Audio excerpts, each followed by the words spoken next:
topics and opinions expressed in the following show are solely those of the hosts and their guests and not those of W4CY Radio, its employees, or affiliates.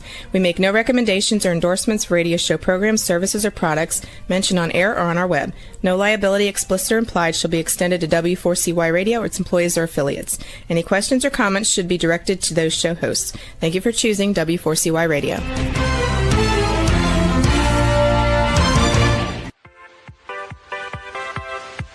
Welcome to the Ask Good Questions podcast, broadcasting live every Wednesday, 6 p.m. Eastern Time on W4CY Radio at W4CY.com. This week and every week, we will reach for a higher purpose in money and life, as well as a focus on health and wellness. Now, let's join your host, Bonita Bell Anderson, as together we start with Asking Good Questions. Hey, good day, and welcome to the Ask Good Questions podcast. I am your host, Bonita Bell Anderson, and today we're going to be delving into a subject that has to do with money and life, and we haven't ever dealt with this subject before. And so today is going to be an inaugural time to talk about this subject. It's so important. I'd like to invite my guest, John Collins, to the proverbial podcast stage. Welcome, John. Thank you, Bonita. Appreciate it. Yeah, you're coming at us from Michigan, right? Right. Is it nice and snowy there right now? We actually did get a blanket of snow this morning. So here we are in mid-March, still blessed with some snow on the ground. Great. Well, John, I'm going to tell everyone a little bit about you. John is dedicated to helping renters achieve home ownership with $0 down. Through his initiative, which he calls Own the Roof, I love the name too, he has empowered thousands of families to break the rent cycle and build wealth using grants and down payment assistance programs. With 37 years of experience in real estate and sales, John discovered his true calling in 2012. So 14 years ago now, John, huh? 14 years, just flies right by. I know it does, doesn't it? And he calls this Homebuyer education, which I had never heard before. What began as simple Craigslist ads grew into Facebook Marketplace outreach and now a nationwide webinar platform serving renters across the U.S. His message bridges the possibility gap, the belief that homeownership is completely out of reach versus the reality that assistance programs make it possible. He helps renters understand they don't need 20% down, perfect credit, or expert financial knowledge. They just need the right guidance. So through free national webinars, the No Down Payment app program search, and his books, No Down Payment, No Problem, and No Credit, No Problem, John continues to remove barriers and open the door to home ownership for families nationwide. So, John, anything else you want to add to that? Wow, that's a mouthful. So I appreciate it. No, I love what I do. So I am always excited to talk about it and kind of teach people. For me, the easiest thing as far as buying a house is actually getting the money. And I feel like there's so many mental roadblocks out there where people think that they get bogged down, they need to save. And oddly enough, the average person that I work with typically just has a few $1,000s out of pocket. Typically, if somebody has 1% of the purchase price, I can usually find the money to get them the rest of the way. Wow. Well, why do you think that so many people feel that it's out of reach? Well, I feel like the industry has done a really good, the mortgage industry in particular, has done a really good job. I don't want to say masking these programs, but certainly not highlighting them. So they've been around for years. I mean, I got in the business in 1987, and there were programs available. Okay, we just didn't highlight them. We just never focused on it. I took advantage of it. Right. I think my husband and I bought our first house in Seattle. We were going to University of Washington and $18,000 in Seattle in 1974. Wow. Those were pretty humbling times when you think about interest rates. It was a teeny tiny little house, but we owned it. Mm-hmm. But I know that we didn't have any money. I'm sure we took advantage of something. Well, what do you think the biggest myths are that renters that keep renters paying rent and not even looking at this? Well, I feel like people right now, I feel like they always feel like they have to have, their life has got to be perfection. We've got to have perfect credit. We've got to have the perfect amount of assets. We have to have the perfect. It's not about perfection.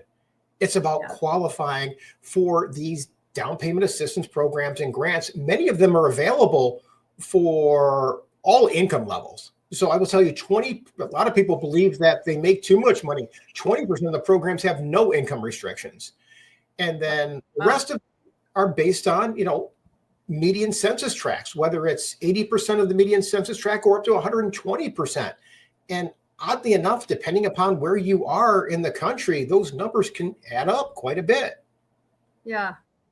Well, because I started this podcast in 2024 with the intent to just really continue. My whole thing has been financial education. So from your perspective, how is renting quietly costing people from building wealth? Well, basically, I always look at the rule of 72. How quickly are we going to double our money? Yeah. And I feel like statistically, the average first-time home buyer is approaching 40 years old. For me, that's an alarming number. When I first got into business, it was 28.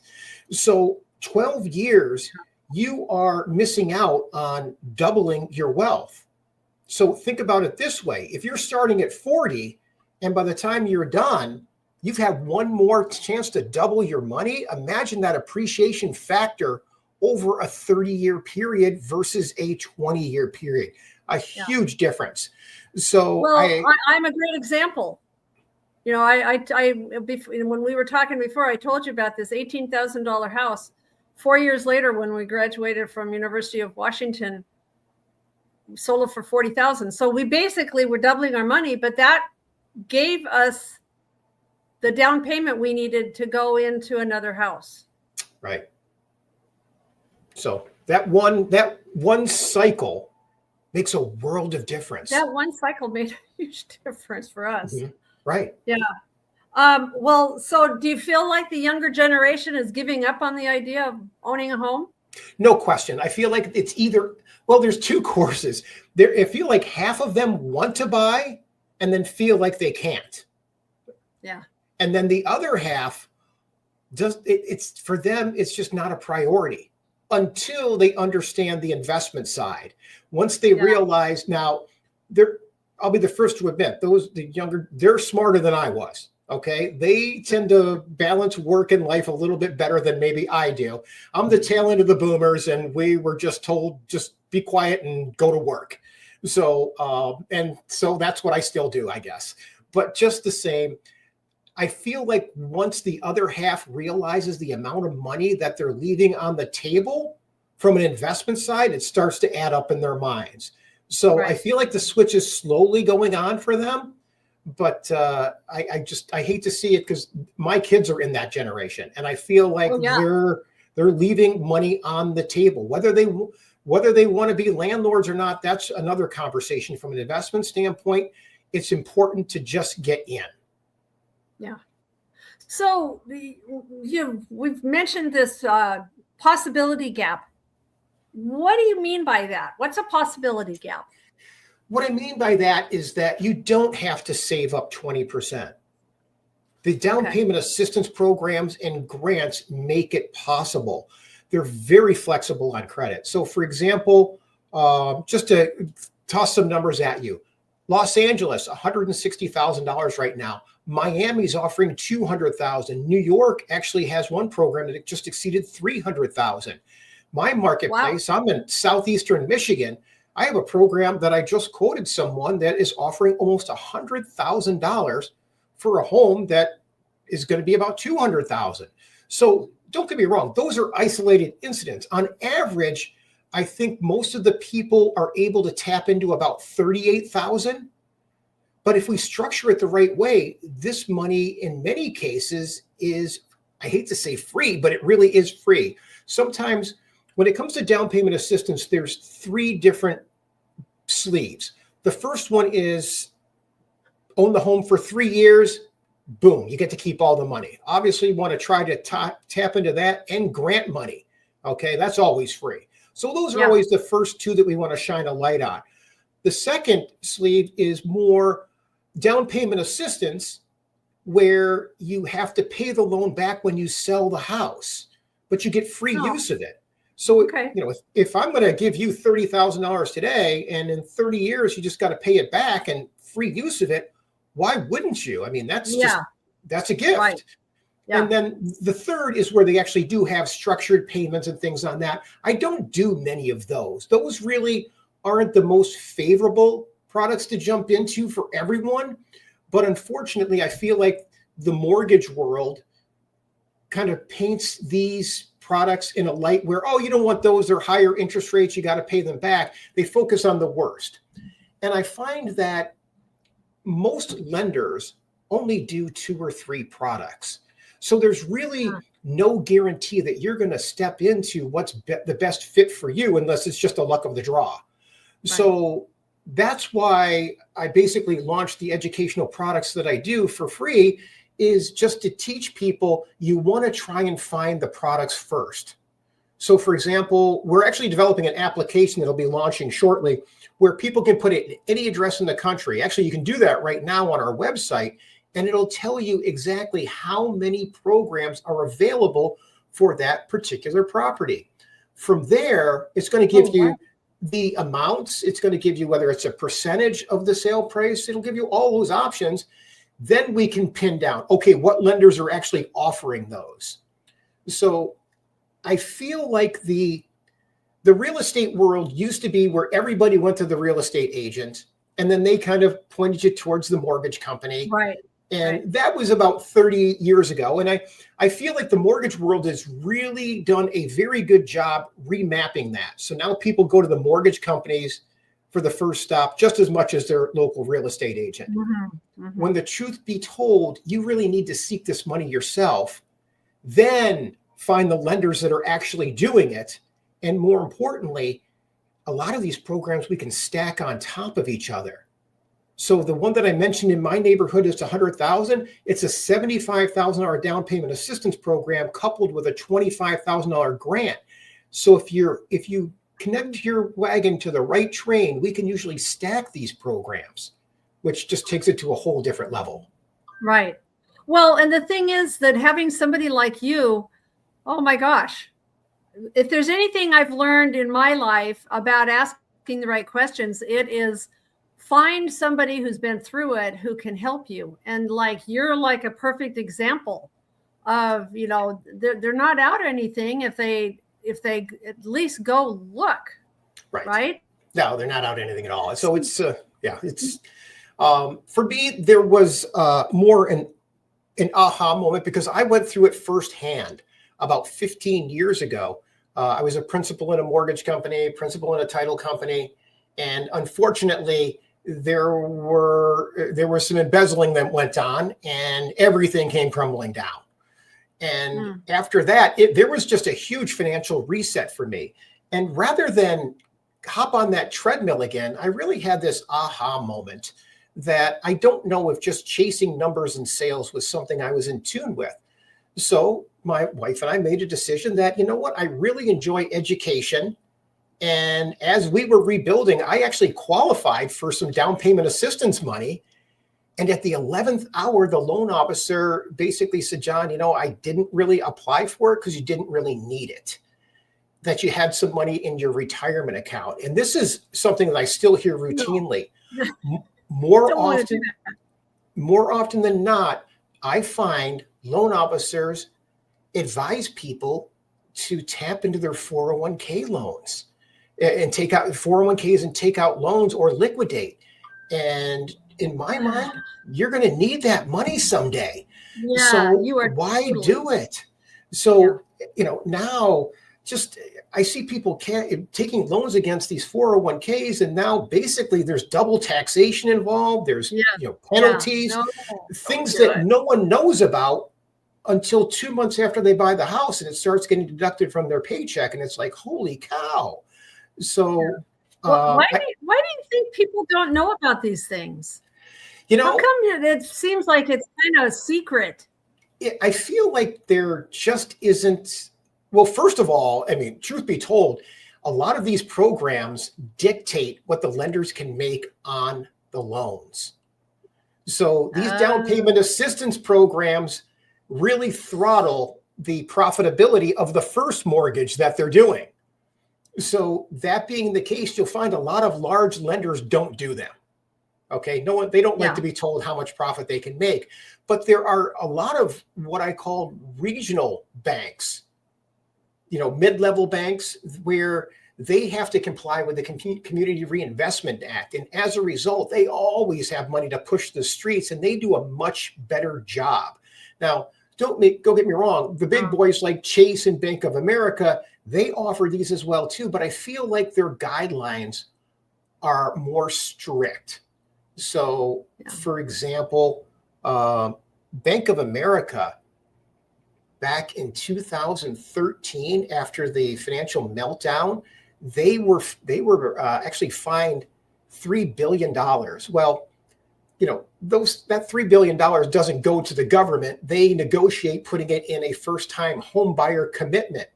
Well, here we are in 2026, and the last time I actually pinned someone down, there was still over $2 billion sitting in that fund. So they don't really, just drip this money out. So, and don't get me wrong, I think it's great that it's still there, but I think the barrier of entry with some of the larger banks is maybe a little bit too high, where the regional banks, I feel like they play quite well. Mortgage brokers, for the most part, don't really play well in this sandbox. But anyways, it's more knowing what lenders to really tap into, because I feel like people get pointed. So what do you think? What kind of buyers then are often more eligible than they might realize? Well, it is still a credit score driven industry, but I find as long as your credit score is above a 580, there are usually options out there. It's just a function of pointing people in the right direction. So, and occasionally we do see programs that are true grant funds that have no credit restrictions at all. So, for example, we just had one that rolled out yesterday that we're quite busy with that has no credit score restrictions. So what we do then is we take that grant money, which is actually $25,000, and as a result, if you start putting 10% down on an FHA loan, there are some lenders that will go down to 500 credit score. So it's amazing. You start putting money down an FHA loan, and they will go below that industry 580 credit score. Actually, technically, FHA doesn't have credit score requirements. Most lenders have their own overlays that go on top. Well, is there a catch when people might say $0 down? There's got to be a catch. Is there a catch, John?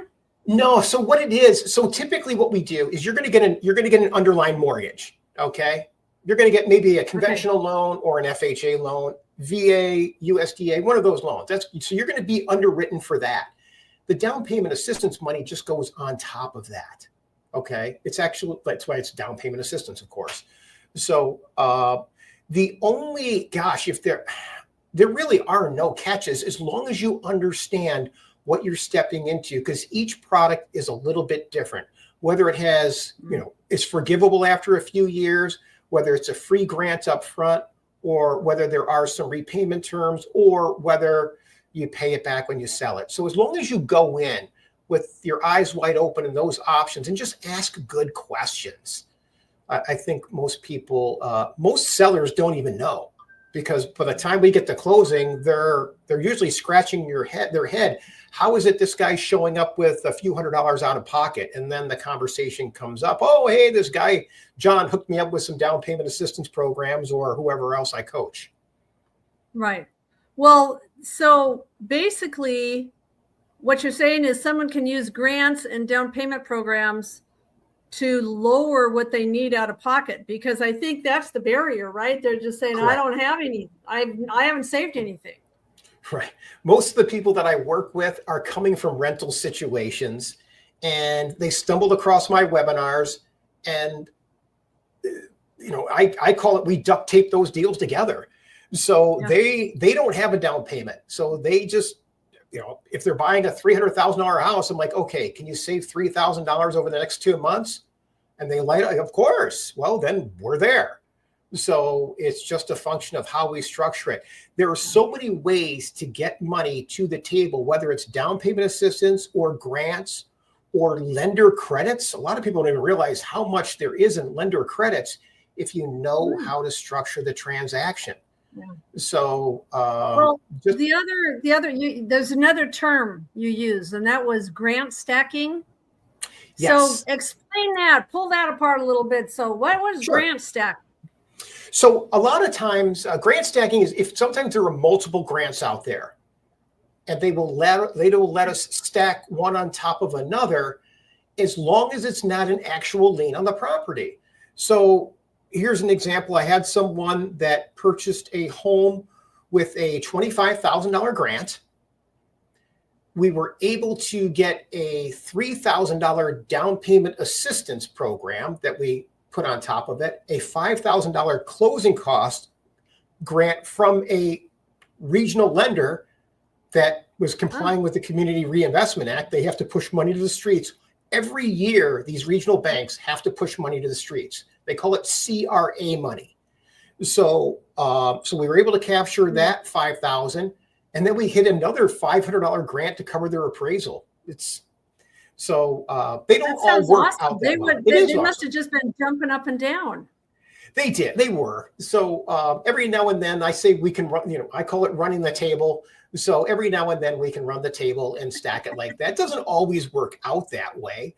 But and sometimes people try to stack them all up and it doesn't work. So sometimes it's, kind of a bird in the hand.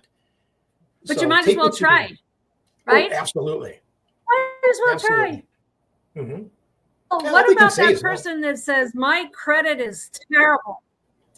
Well, that's happening more often. The person with bad credit, what do you do? So bad credit. So that's the second biggest holdback. It's people think it's the money. Then there comes the credit. So I actually do a credit boosting webinar. And right now, with the way AI is, oh my gosh, I feel like you are almost foolish to not tap into AI for that. So for example, I always tell people, go out to freeannualcreditreport.com, download your free reports, save those in a PDF format, and upload those to artificial intelligence. Whether it's ChatGPT or Claude or whatever your favorite is, and ask it, please read these reports, draft the letters to dispute these, whatever items there are, and it will spit it all out for you. It's absolutely amazing what's going on in the credit boosting world. So let's talk about some first steps for renters. So what would be the very first step a renter should take if they want to start exploring this whole thing? Okay, great question. So in my mind, the first step is you really want to find out what area you want to call home. A lot of these programs are based on geography. So it depends on, oddly enough, many of them basically go by the census tract data. So, oddly enough, you can have two houses right next door to each other, two totally different programs. So you want to pin down what area you want to be in. From there, I tell people, find out what programs are out there. And then take a look at them, get to know them. That's where your database comes in, right? Right. You can actually got that whole... You can go right to my website, Own the Roof. And if you just look for program searches, we have a link where you can do that right now. We're soon going to have the app, actually, I think it might actually be out on the Google Play Store already. And we call that Zero Down Scout. There's over 3,000 programs in our database right now that people can go in and search. So Apple should be up in the next day or so. Actually, so by the time this podcast hits, they'll be up and running. So, cool. So just go look for Zero Down Scout, and it'll be up on the Apple Play and Google Store. I can see where somebody might get overwhelmed. How can someone figure out which programs apply to them without getting overwhelmed by the whole process? So there are some filters. So as you go in, you can put in a property address. You can certainly put in a purchase price. Whether their comfort level is there or not, I put in your income. Some of these do have income restrictions, and how many people are in your household. So the more information you put in, the more accurate the answers are going to be. From there, it will spit out typically anywhere from 10 to 50 programs sometimes. So then you want to sift through it. It can be a little overwhelming. The app does tell people what the chances of success are with regards to getting approved for it as well, too. But you can always go into one of the chat rooms or reach out and schedule an appointment right through our website. You can book a free call with us, and we're happy to help you pick out what programs are the best. Because what you don't want to miss on is going with the wrong lenders. So often, like I said, lenders only do 1, 2, maybe 3 programs. So you want to make sure that you're going with a lender that does 2 or 3 programs that work for you, and whether you can stack them or not. And sometimes I want to make sure that people have a plan B, because suppose plan A runs out of money or it just doesn't work out. I want to make sure they have a plan B or a backup plan versus pivoting to another lender. Pivoting to a second lender midstream kind of hits a panic button for a lot of people, especially, sellers. They think something's wrong, and it's really could be nothing more than the program ran out of money. So I don't like to get too many families excited for a move unless we have a backup plan. So, and we can help people with that. Is there, what financial or credit issues should people work on first if they're wanting to improve their odds? So first, we want to try to get those credit scores up as high as possible. When it comes to stacking programs, the higher the credit, the more likely we can get it done. Okay. But sometimes the barrier is there, and I get that. So as long as your credit scores are above 600, we typically have some options. Whether it's a zero down FHA loan, and we'll try to find some DPA money to hopefully help with your closing costs, or there might be grant money available. So I can usually find something for people if their credit scores are above 580, definitely above 600. And then the higher we go, the more that's available. But I always tell people, if your credit scores are hurting right now, just sign up for one of my credit repair webinars. There are a lot of tools out there to rebuild credit and get a quick boost. The algorithms lately are being very forgiving on debt utilization. So if there's one thing I can tell people, pay those credit cards down, try to get those balances below 30%. It used to be where if people had a credit card that was maxed out and paid it below 30%, I might get a 20-point boost out of it. Lately, I'm seeing that is actually a 30 to 40-point bounce. And I feel that's because it's almost like real time. We're watching credit debt skyrocket to an all-time high. So if you have the ability to pay your debt down in an increasing environment, you're being rewarded with it as a better credit candidate. Awesome. Well, do you think there's any, so somebody says, oh, I'm all in, I'm going to do this. Is there any mistakes that first-time buyers make when they start exploring this process? Yes. I would say the biggest mistake is not going with your gut. Always go with your gut. Okay. If I don't go with my gut, it's usually going to cost me time or money or both. So go out, try to know the answers to the questions before you ask them, just to test that you're working with the right people. Okay. It's not crazy to ask your real estate agent or your loan officer, hey, what down payment assistance programs do you have? How many have you done of them? And just to get a feel for how proficient they are. So even in the organizations and loan officers that I work with, you don't want to be somebody's learning partner. Okay. You want to work with experience, because experience is what gets you across the finish line. And more importantly, they're going to get you across the finish line in the least bumpy path. Well, so thinking about the people that you've worked with, where have you seen somebody turn from a denied buyer to a successful homeowner? A lot of times I find that the deals just aren't structured the right way. So, and it's just inexperience. So, and don't get me wrong, everyone has to learn.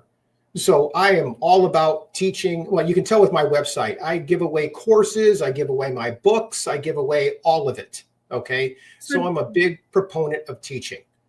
I am betting. I'm feeling I'm getting this little, I'm like, sometimes I'm inspired to ask something kind of out of the blue. Somebody out there is going to be asking, what's in it for you? Why are you doing this for free? Oh, great question. So the places that I refer you to, they help pay for the education. Okay. Absolutely. Oh yeah, no, I'd say so. My goal is if I can get, some of your listeners and watchers to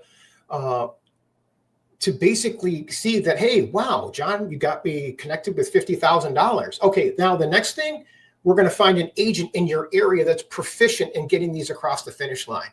Okay. And it's not as easy sometimes as people think. And I feel like a lot of people in the real estate world shy away from these transactions because they think they're a little bit tricky. They're really not. It's just one additional submission for a lender to go to a down payment company or a grant. It's all digital nowadays. It may take another couple of days, but that's not a big deal in the scheme of things with the amount of money we're talking about. So I want to make sure that we're going to hand you off to somebody that's proficient in the area that you're looking in. Okay. The last thing we need to do when we're negotiating an offer is the seller doesn't need to know where you're getting your down payment from. So if you're taking your money out of an investment, we don't tell the seller you're taking your money out of your Merrill Lynch account. Why would they? No. Why would we tell them you're getting it from a down payment assistance program? Now, if the seller asks me, no question, we're going to be upfront about it, but we're going to educate them at the same time that, we're using a down payment assistance program. We've been very successful about it. Would you like to talk to the loan officer and get comfortable with it? So, we don't want to shy away. We want to embrace it. But at the same time, I find too many people tip the buyer's hand more than they need to, if that makes any sense. Right. Well, do you have an example of a family or an individual who thought buying was going to be impossible and they ended up purchasing a home? It happens all the time. I just had one a couple of weeks ago, and I'll never forget it because her name was Tracy Gibson, and she was buying actually in Detroit.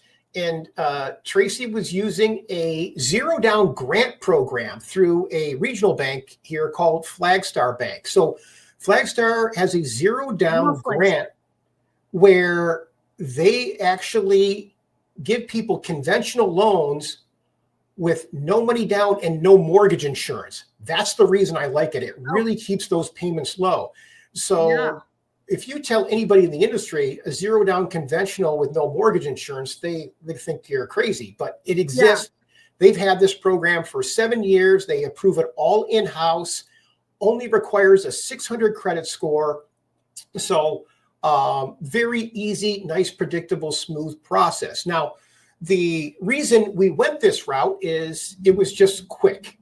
Okay. She was in a stressful situation where the home she was renting had no heat and the landlord was not doing anything to fix it. So we were able to get this done very quickly for her. Now, what was funny about it was we were like a week and a half into it. And I'm like, okay, Tracy, we're going to schedule the closing a week from today. And she was like, I didn't really think that you were going to pull this off, John. So it was funny. I'm like, come on, Tracy. It's like, I mean, I always tell people, don't take this the wrong way. I'm not here. I don't want to waste my time, and I don't want to waste other people's time too. You're the fairy godfather, John. Well, I don't know about that, but just the same, it was funny because the way that she put it. Now she's like one of my biggest fans. She goes on my webinars all the time, sings my praises and this and that. So people would think I pay her, but I don't. But that's just the way it worked out. So it's fun when you get stories like that. And there are always people that get referred to me. Is pretty much where 90% of my business is from previous customers and referrals. But what's funny is, even though they're referred with a high level of trust, everybody's so skeptical now. And I get it. You know, we just have to look at our phone how many times a day to see scam calls coming in. So, so I get it. So I joke about Scam Likely calls me all the time. You know.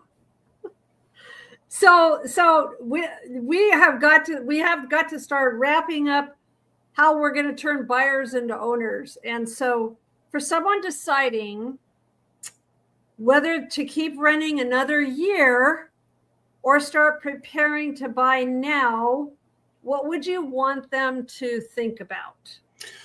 Well, I'd like them to think about where the rental market is going to be in a year. We don't know.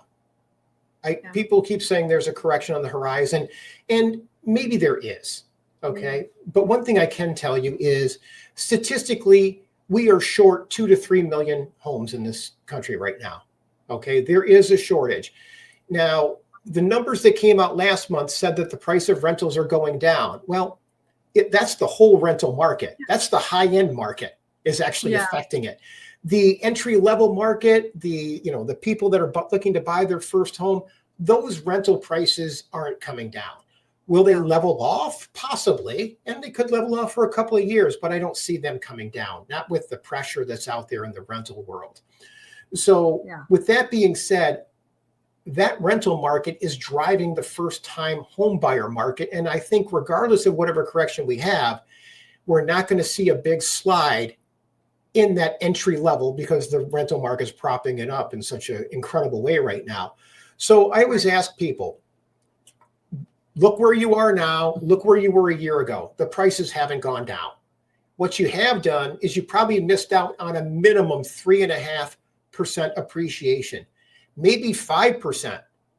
So on a $300,000 house, think about it. What is 3.5%? $10,000 in equity you missed out? Yeah.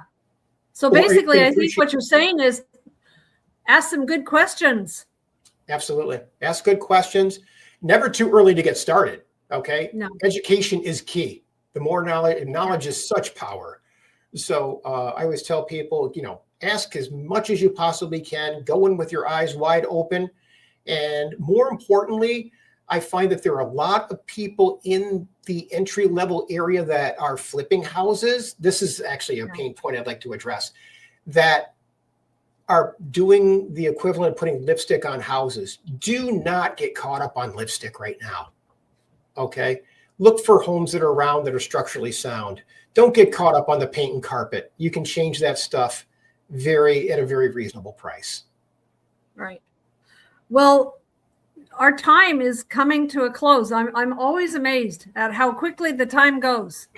And so I want to start thinking about what do we want to leave them with. Also, I just want to remind everyone that John's information is going to be on my website. I have a place where I have downloads for guests.